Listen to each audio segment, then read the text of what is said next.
already have it. Okay. All right. Thank you. That's right, folks. They coming for you. What you gonna do? What you gonna do when they come for you? Bad boys, bad boys. What you gonna do? What you gonna Director do when they TJ come Smith. for you? Nobody now give you no break. Police now give you no break. That old soldier man now give you no break. Not even your agent now give you no breaks. Hey, bad boys, bad boys. What you gonna do? What you gonna do when they come for you? Bad boys, bad boys. What you gonna do? What you gonna do when they come for you? Bad boys, bad boys. What you gonna do? What you gonna do when they come for you? Bad boys, bad boys. What you gonna do? What you gonna do when they come for you? TJ Smith. I'm gonna write it on the back of this card. Bad boys, You bad know boys. my name. What you gonna do when they come? That's right, folks. What you gonna do when they come for you? That's right. I'm in the studio. That's right. In Baltimore. That's right. Radio 1, 10 a.m. WOLB, the home of the Larry Young Morning Show. That's right, folks. You know, there's a lot going on in Baltimore City and all over the world, folks. I'm in the studio with director TJ Smith. How you doing, director? Good afternoon, sir. Good afternoon. We ready to talk about the police. Know what's going on? How they bumping and rob. Right, man. It's crazy that stuff that's been going on. So yeah, we definitely have to get into it because to make sure our drivers out there are safe Right on. with these youngins that have been really, acting up. So we caught a few of them, so we'll talk about that. Okay. And also in the studio, folks, is Detective Jeremy Silbert. Good to be back, Larry. Good Thanks to for be having back. us. Thank you for having us and for you to come in along with the director. So, a lot of cab drivers out there and other folks didn't even report what's going on because, taxis, we know all the good old, the bad stuff, the good, ugly, and the good. You know how they say it. Everything goes on. The cabs know everything. That's why we're going to bring these criminals out there to rest. We're going to, report them. Yeah. So The cab driver see something, say something. absolutely. So most people kind of know and have an idea of what was going on. So what was happening was a group of kids mainly, and I say kids, but they were between ages of about 16 and 20. Wow, okay. They would steal a car. They would take their stolen car, then bump into the back of a victim. Oh. They would bump into their car. People would get out of their car, coming out to exchange their information. While they were doing that, an accomplice inside that stolen vehicle would jump in their car, take off my with goodness. it. And a number of occasions, very few, but on a number of occasions, they pushed the victim. They might have displayed a gun at the victim. And luckily, we started working with the state's attorney's office on this. We put a task force together. The commissioner asked us to put a task force together. And we caught, so far, I think we're up to 7 people that were involved in this. And as we caught them, picked them off, these incidents stopped. Oh, really? Yeah.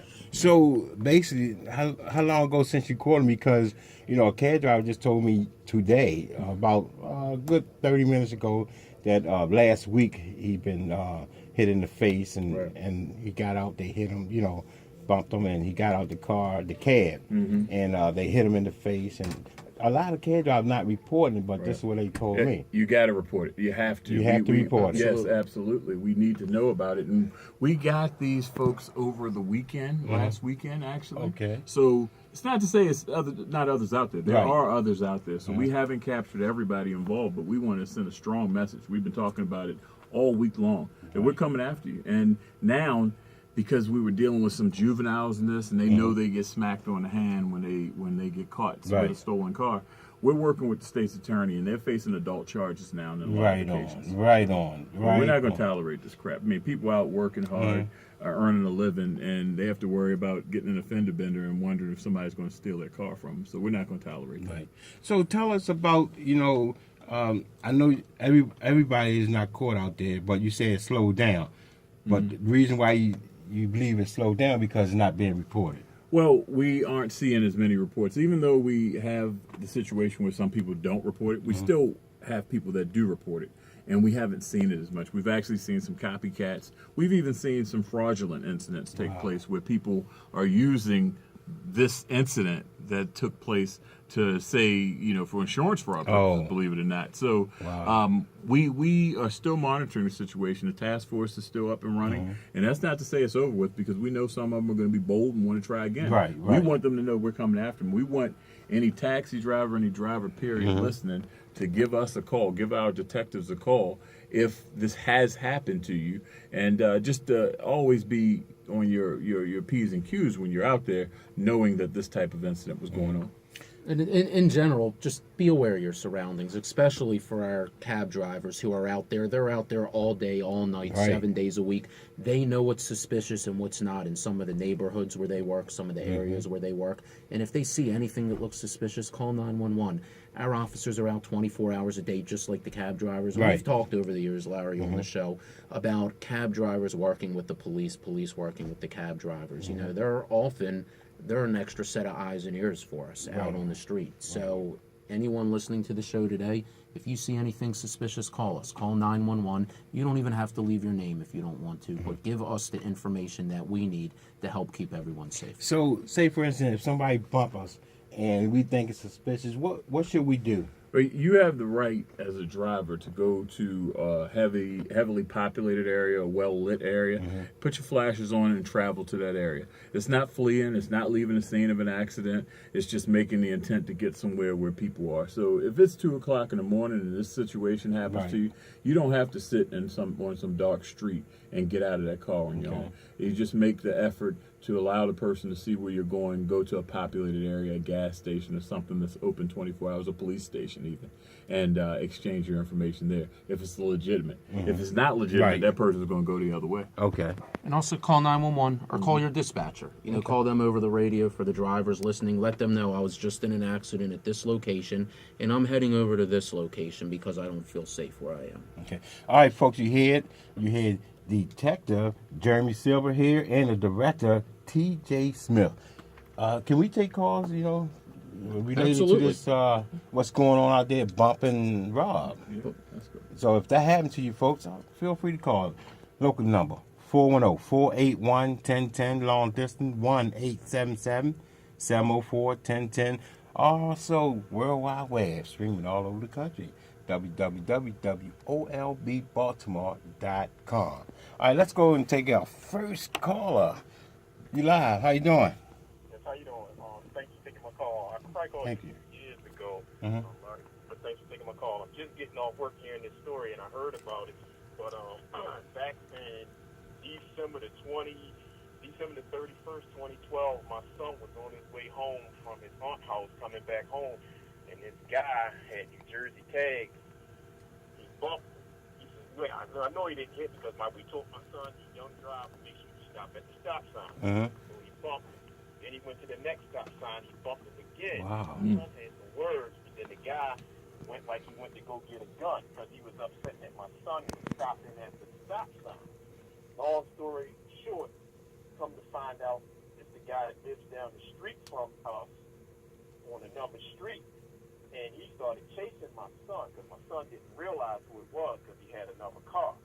And he come to find out it was a rental car. Well, the police ended up seeing my son speeding away from the guy because the guy kept following him. My son didn't have, he was panicking because he know about it, but it's the same thing that's bumping and trying to carjack you. You don't know what they're doing.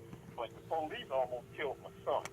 And the dude, we was trying to tell the officer, it was a detective who saw the guy chasing my son, and he wouldn't even do the right thing and look down the street and see the guy who parked around the corner and walked away. It ended up costing me almost $1,500, $1,600, and it cost my son some more money, and this knucklehead got away with it.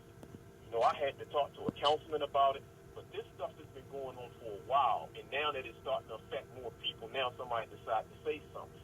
Another point I want to make, now, so, excuse me, you say when it starts affecting more people, and then they want to say something about it. Why you say that? Well, I mean, because now you're starting to hear it on the news. When I talked about it, and I talked about my son's situation in 2012 going into 2013, I tried to bring that issue up about what all was wrong in the injustice. The police don't care. The people don't care. They didn't want to care. But now that it's happening to more people where you having this situation, when you try to alert people about what's going on, you know, now they want to start to pay attention to it. Well, I'm sorry that happened to you back in 2012. Again, this is a situation. Yeah, your son. Yeah, well, again, I'm sorry that happened to you guys back then, and that's why we're trying to certainly move forward, and that's why when this situation started presenting itself, we made it a public incident, and we made it public so that people didn't get harmed in the process. So that's really helped us get these guys off the street as quickly as we did, and we know that there are others involved. So, you know, I wasn't here back in 2012, so I can't really speak on how it was handled then, but, you know. It's Baltimore City, and it's a different thing, but still, again, also it's creating a big issue, like you said, when you're going to try to find somebody, because I have a daughter now that's driving, she's 20, and I let her know about it, and you try to be careful with all these situations. But the thing is, when you call the police now, the police don't want to show up. If you call up for a fender bender, or if you call 911, honestly, they don't want to take the time to hear what you're saying. If you're saying you're going somewhere else, why are you going somewhere else? Because you feel afraid. You try to explain to that operator. See, I understand what y'all saying in layman's plain terms, but when it comes to the reality of it, it don't always work that smooth. It don't always happen, you know, work out that way. So what you suggest? What can you suggest? What can you suggest? What's happening? I mean, the powers that be, the upper, like how you have your guest there today, you have the politicians, you have the commanding officers that say, yeah, ABC is supposed to happen, but down in the lower ranking, when that stuff's supposed to, it ain't happening. It's not happening at all. I'm telling you, when you call up about issues and things, I'm a citizen. I've been living in the city for a long time. I call about a lot of different things to the 311, and they turn out to make it be a joke. I've seen where a stoplight radar falls down. You call up about a concern. I said, that's urgent. You know, it's certainly something that, you know, we want your listeners to know is that if you call for the police and if you don't receive the service that you expect and that all of us deserve, we need to know this. You know, since Commissioner Davis has been here, he's been extremely passionate about our internal affairs. And again, I can hear the frustration in your caller's voice with, you know, a few experiences that he's had. So we give out the internal affairs number, 410-396-2300.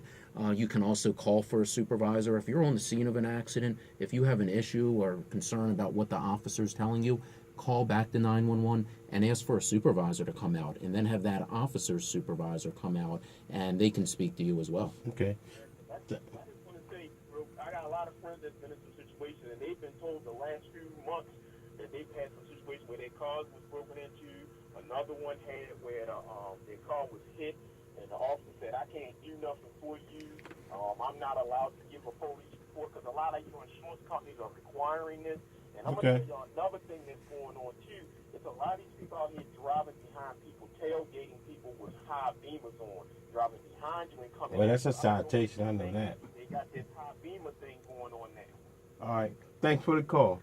Appreciate it. All right, let's go to George. George, you live on Taxi Talk. What's going on, George? Hey, Larry, how you doing, guys? All right.